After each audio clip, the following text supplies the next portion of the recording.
Hi, Archbishop. Thank you for joining us for this important discussion. Many in our country are living in a moment of great uncertainty that brings fear and isolation as immigration enforcement actions and raids are carried out with increasing frequency and unpredictability in the United States and in our own state of Maryland. Archbishop, as a pastor of souls, what message could you offer to the faithful in these uncertain times?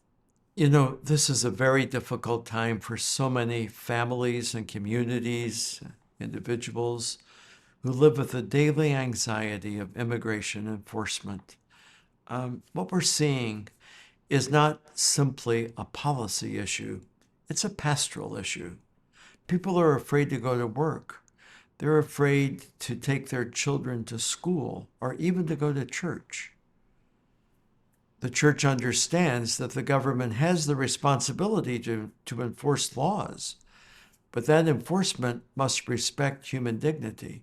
And so we urge authorities to carry out their responsibilities in ways that are transparent, proportional, and never driven by fear. As a church, our message is clear. You are not alone. The church remains a place of welcome and support. We want our immigrant brothers and sisters to know that their presence enriches our church and our communities, and we will continue to advocate for policies that protect families, promote justice, and recognize the God-given dignity of every person. You and your brother bishops in Maryland have expressed solidarity with immigrants and a recommitment to advocate for policies that protects rights and uphold human dignity. What does it mean for the church to stand in solidarity and to offer accompaniment?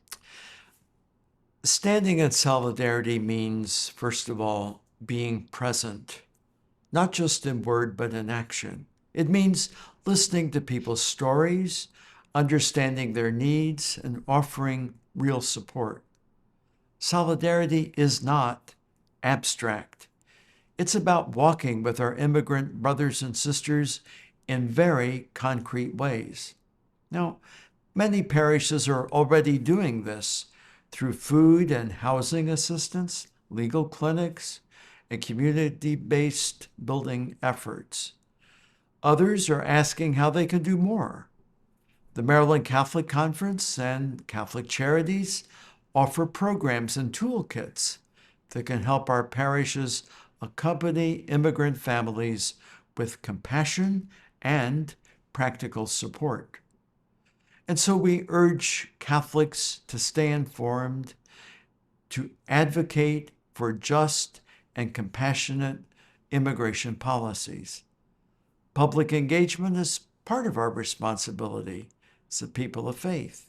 Solidarity means using our voice to ensure that our laws reflect the values of family unity, human dignity, and the common good. Our immigrant communities bring incredible gifts to our church: faith, perseverance, hope, cultural richness.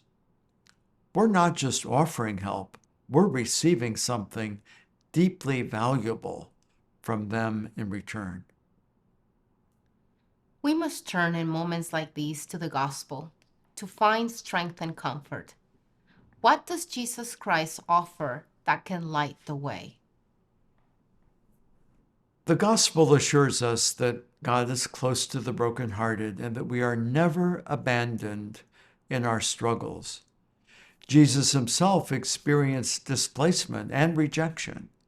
He understands what it means to be vulnerable and what it means to be afraid. In times like these, I often turn to Jesus' invitation, "Come to me, all you who labor and are burdened, and I will give you rest." That's not only spiritual rest, it's reassurance that we are seen, valued, and supported by Christ himself and by his church. So I want our immigrant communities to know that the church sees you. You belong here. Your presence matters. We're committed to walking with you and helping you find peace and stability.